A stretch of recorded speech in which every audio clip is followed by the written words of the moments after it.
Menopause इस प्रक्रिया को बोलते हैं जब मासिक धीरे धीरे अनियमित होने लग जाते हैं और बंद हो जाते हैं।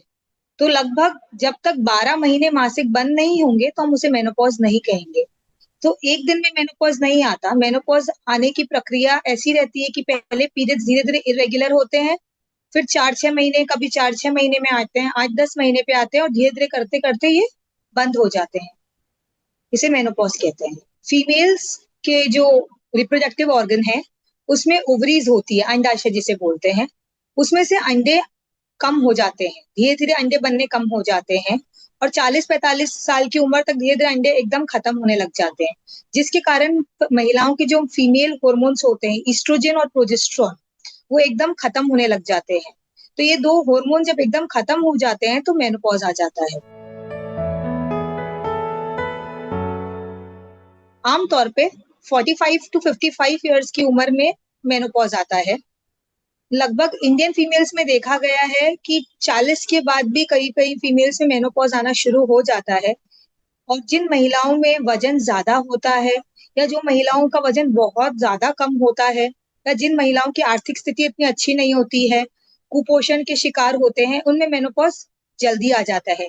जिनमें कोई कैंसर के शिकार होते हैं, जिनके केमोथेरेपेटिक ड्रग्स चल रहे हैं, उन सब में मेनोपॉज जल्दी आ जाता है। नहीं तो 45 से 55 ईयर्स की उम्र में ही मेनोपॉज जनरली आता है। मेनोपॉज जब एक बार आना शुरू हो जाता है तो पीरियड्स आपके अनियमित हो जाते हैं। महीने महीने की जगह कभी कभी 2-3 महीने में आते हैं, कभी 4-6 महीने में आते हैं, उनका कोई नियम नहीं रहता। इसके अलावा आपको हॉट फ्लशेस आने लग जाते हैं, अचानक से बहुत ज्यादा गर्मी लगने लग जाती है, 10 से 15 सेकंड बहुत ज्यादा गर्मी लगेगी और उसके बाद आप एकदम नॉर्मल हो जाएंगे। ये एपिसोड कम से कम दिन में 8 से 10 बार हो सकता है। इसे हॉट फ्लशेस बोलते हैं। इसके अलावा नाइट स्वेट्स होती हैं। नाइट स्वेट मतलब आज रात को सो रहे हैं और अचानक से आप एकदम पसीने में भर जाएंगे। इसके अलावा बाल पतले हो जाना, बालों का झड़ना, आपकी जो त्वचा होती है, वो स्किन जो होती है, चमड़ी, वो सूखी हो जाती है, आपका वेट गेन होना शुरू हो जाता है, आपके मूड स्विंग्स होने लग जाते हैं, आपको कभी कभी बहुत चिड़चिड़ापन महसूस होता है, कभी कभी रोने का मन होता है और आपको संबंध रखने में रुचि नहीं रहती, आपको संबंध बनाने की इच्छा नहीं होती है, कभी कभी आप बातें भूल जाते हैं, अचानक से आप कोई बात बोलना चाहते हैं और आप बातें भूल जाते हैं, कंसंट्रेशन की कमी हो जाती है। तो ये सब आमतौर पे मेनोपॉज के सिम्टम्स हैं। मेनोपॉज हो जाने के बाद हमारे शरीर में, मैंने बोला, जो फीमेल हार्मोन्स है जिससे फीमेल की बॉडी अच्छे से रेगुलेट होती है, ईस्ट्रोजन और प्रोजेस्टेरोन, वो खत्म हो जाते हैं। तो ईस्ट्रोजन की कमी से काफी सारी प्रॉब्लम्स आती है, जैसे कि हार्ट की प्रॉब्लम्स। तो हार्ट में प्रॉब्लम्स आनी शुरू हो जाती है, स्ट्रोक आने की संभावना रहती है। इसके अलावा हड्डियां कमजोर होनी शुरू हो जाती है, हड्डियां पतली हो जाती है, फ्रैक्चर्स के रिस्क बढ़ जाते हैं, स्पेशली स्पाइन मतलब रीढ़ की हड्डी, कलाइयों का फ्रैक्चर या फिर हिप जॉइंट का फ्रैक्चर होने की संभावना रहती है। आपके मेंटल हेल्थ पे भी काफी असर पड़ता है। काफी काफी लोग चिड़चिड़े हो जाते हैं, फ्रस्ट्रेशन आ जाता है, डिप्रेशन जैसी संभावनाएं रहती है। आपको मैंने जैसे पहले बताया, नाइट स्वेट्स रहते हैं, हॉट फ्लैशेस आते हैं और बहुत लोगों को इंसोम्निया हो जाता है, मतलब आपको ठीक से नींद नहीं आती, रातों की नींद उड़ जाती है, आप ठीक से सो नहीं पाते। इसके अलावा यूरिनरी इनकॉन्टिनेंस होता है, मतलब कि पेशाब की लीकेज होना, कि आप अचानक से आपको जोर का प्रेशर पड़ा, आप जब तक बाथरूम जा रहे थे पेशाब आपको अंदर ही हो गया, आप पहुंच ही नहीं पाए। या फिर आप खांसी करते हैं या कोई भारी वजन उठाते हैं या हंसते हैं तो पेशाब लीक हो जाता है। तो ये जो ईस्ट्रोजन की कमी हो जाती है जिसके कारण हमारे मसल्स रिलैक्स हो जाते हैं, उसके कारण ये प्रॉब्लम भी आनी शुरू हो जाती है। इसके अलावा शारीरिक संबंध रखने में अरुचि हो जाना और दर्द का महसूस भी होते हैं। ये सब आमतौर पे इसके सिम्टम्स होते हैं। मेनोपॉज के समय हमें कुछ चीजों का बहुत खास ध्यान रखना पड़ता है। एक हमारी लाइफस्टाइल, एक रेगुलर डाइट, एक्सरसाइज और कुछ मेडिकल रेगुलर ट्रीटमेंट्स। तो लाइफस्टाइल अगर हम जाने तो हमको नियमित रूप से सोना है और नियमित रूप से उठना है, तो वो साइकिल हमें मेंटेन रखना है ताकि कोई तकलीफ ना आए। उसके अलावा आप रेगुलर एक्सरसाइज कीजिए, आप रेगुलर डाइट मेंटेन करिए। एक्सरसाइज में आप योगा कर सकते हैं, ब्रीदिंग एक्सरसाइज, मेडिटेशन का सहारा लीजिए। रेगुलर एक्सरसाइज कम से कम आपको थोड़ी स्ट्रेंथ एक्सरसाइज, इस टाइम पे आपकी मसल्स थोड़ी वीक हो जाती है तो आपको स्ट्रेंथ बेयरिंग एक्सरसाइज करनी है, थोड़ी कार्डियोवैस्कुलर एक्सरसाइज करनी है। तो हम बोलते हैं कम से कम हफ्ते में 5 दिन आप एक्सरसाइज करिए, कम से कम 45 to 50 मिनट्स आपको एक्सरसाइज करना है। और डाइट में आपको ईस्ट्रोजन रिच डाइट लेना है, जैसे कि लेंटिल्स ले सकते हैं, आप सोयाबीन ले सकते हैं, आप फ्लेक्सीड ले सकते हैं। और आपको ऑयल, घी ये सब कम करना है, आपको हेल्दी डाइट लेना है, आपको ये सब चीजों का ध्यान रखना है। इसके अलावा अगर फिर भी प्रॉब्लम होती है तो आप अपने हेल्थ प्रोवाइडर के पास जा सकते हैं, कंसल्ट कर सकते हैं।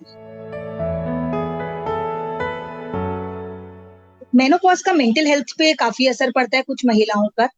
कुछ महिलाओं पे ये हर महिलाओं के लिए अलग अलग होता है। कुछ महिलाएं बहुत इजीली इससे निकल जाती है और कुछ कुछ महिलाओं पे काफी ज्यादा असर पड़ता है। जैसे काफी सारी महिलाओं को मेंटल डिप्रेशन के शिकार बन जाते हैं, एंजाइटी इश्यूज हो जाते हैं, चिड़चिड़ापन हो जाता है। काफी लोग ऐसा अकेला फील करना शुरू कर देते हैं, उनको ऐसा लगता है कि हम अकेले हैं, हमारे लिए कोई नहीं है, अकारण रोने का मन करता है और कंसंट्रेशन चला जाता है उनका, फोकस नहीं कर पाते चीजों का। उनको लगता है कि मतलब हम किसी के काम के नहीं है, पहले जिस काम में रुचि लगती थी उस काम को करने का मन नहीं करता है, और काफी सुसाइडल टेंडेंसी भी आने लग जाती है। काफी काफी महिलाओं को पैनिक अटैक्स आने शुरू हो जाते हैं। तो इसमें हमको मेन ये चीज का ध्यान रखना है कि अगर आपको एक बार ये प्रॉब्लम आनी शुरू होती है, आपको ऐसा लगता है, तो आप सपोर्ट ग्रुप्स का सहारा लीजिए, या फिर आपके जो फैमिली मेंबर्स है, आपके फ्रेंड्स है, उनकी आप सहायता लीजिए। आप उनसे अपनी प्रॉब्लम शेयर करिए। क्या होता है कि लोगों को अवेयरनेस ही नहीं है कि मेनोपॉज के कारण आ रहा है प्रॉब्लम।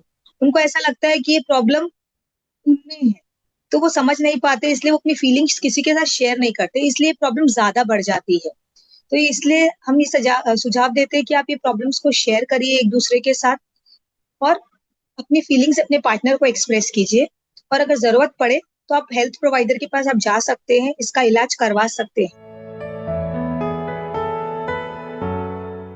मेनोपॉज के लिए आपको जो है कि आपको लाइफस्टाइल मेंटेन करनी पड़ेगी, बैलेंस डाइट लेना पड़ेगा, एक्सरसाइज करनी पड़ेगी, और कुछ थेरेपीज है वो फॉलो करना पड़ेगा।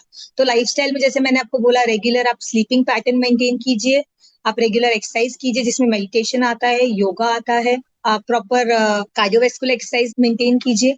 डाइट, आप हेल्दी डाइट लीजिए, लेस ऑफ ऑयल, आप कैफीन लिमिट कीजिए, आप स्पाइसी फूड लिमिट कीजिए, जिसके कारण आपको हॉट फ्लैशेस कम आएंगे।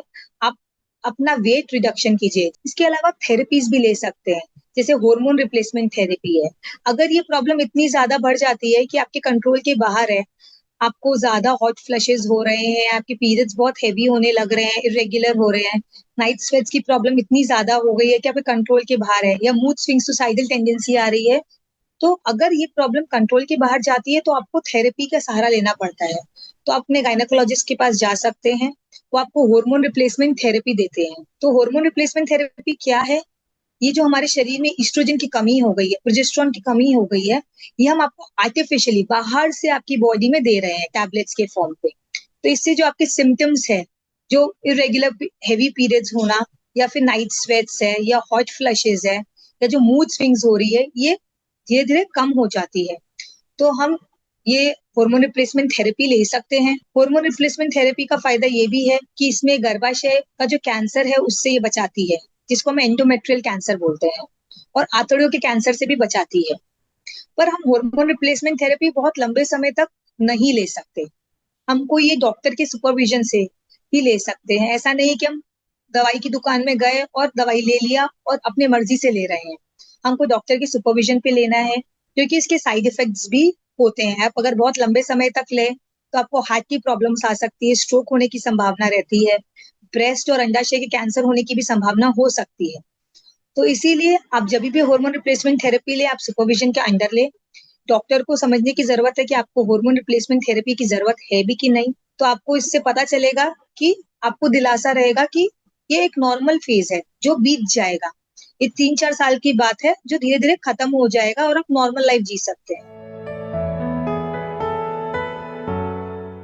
एक बार मासिक बंद होने लगता है तो ईस्ट्रोजन की कमी से आपका जो हार्मोनल चेंजेस होते हैं उसके कारण आपको सेक्स के लिए रुचि नहीं रहती है, आपको इच्छा ही नहीं होती कि आप संबंध रखें।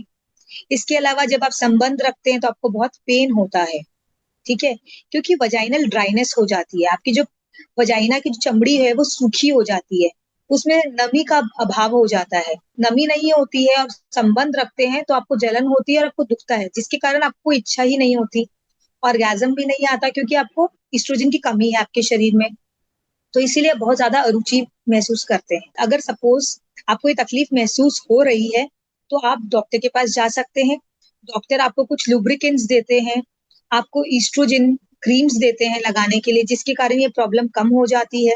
और कभी-कभी उसके बाद भी अगर आपको इश्यू होता है, तो हार्मोन रिप्लेसमेंट थेरेपी का भी सहारा ले सकते हैं, जिससे आपका जो वेजाइनल प्रॉब्लम है, जो ड्राइनेस है, वो कम हो जाती है।